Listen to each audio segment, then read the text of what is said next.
Како градоначалник, како совет, како општина Центар сме изненадени, но и разочарани од одлуката која што донесе Уставниот суд за времена мерка за укинување на така наречениот мораториум за градба во општина Центар. Неизвршувањето на плановите, односно така познатиот мораториум, беше во интерес на граѓаните и тие силно го поддржуваа и ја сваќаме револтираноста и гневот кој што го имаат по објавувањето на одлуката.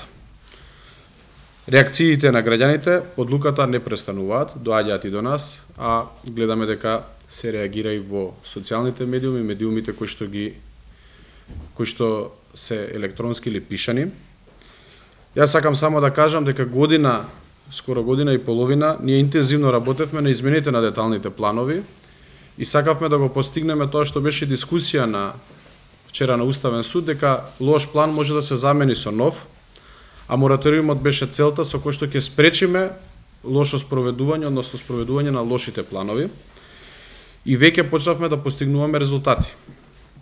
Минатата седница на Советот на општина Центар беа донесени два плана, Мирче Мацан и Ново Мало, и со тоа јасно се покажаа разликите кои што ги постигнуваме со ревидирање на планот. Тие во целост одговараат на потребите на граѓаните.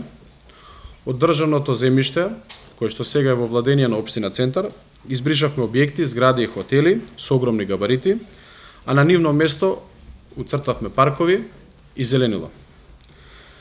Сакам да информирам јавноста дека ние не се откажуваме од мораториумот и ќе ги искористиме сите правни можности за да донесеме подобри нови урбанистички планови кои што веќе се работат и поголем дел веќе се во крајна фаза на донесување. Во моментов со правниот тим на општина Центар и со одредени стручни лица кои што ги консултираме, ги разгледуваме можностите кои што ќе ни бидат ставени на располагање откако официјално ќе ја добиеме одлуката. Бидејќи одлука ние официјално немаме добиено, оваа информација ја добивме од контактот од односи со јавност со Уставниот суд и тоа што излезе по медиумите. Кога ќе добиеме официјално, тогаш ќе го кажеме и нашиот став што е чекорот кој што ние ќе го превземеме. Сакам да апелирам прво до Уставниот суд за 30 дена да ја преиспита својата одлука и да ги земе во предвид новите дупови кои веќе се донесени и се од придобивки за граѓаните.